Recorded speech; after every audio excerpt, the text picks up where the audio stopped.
Hi friends, வணக்கம். Welcome back to Tamil Mithran. Baakiyalakshmi serial முடிவுக்கு வந்துருச்சு அப்படின்ற விஷயம் எல்லாருக்கும் தெரியும். ஸோ எண்டிங் எப்படி இருக்க போகுது அப்படின்றதான் பலரோட எக்ஸ்பெக்டேஷனாக இருக்குது.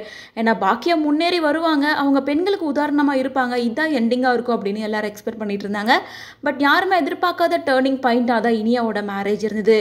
இனியாவுக்கு நிதிஷ் கூட மேரேஜ் ஆச்சு, அப்புறம் விவாகரத்து ஆச்சு. இப்போ இனியாவோட அப்பா ஜெயிலில் இருக்காரு.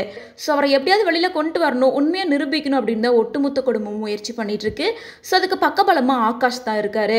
இந்த பிரச்சனை முடிஞ்சதுக்கு அப்புறமா ஆகாஷ்னால தான் அவர் ஜெயிலிருந்து வெளியே வருவார் அப்படின்ற மாதிரி காமிப்பாங்க.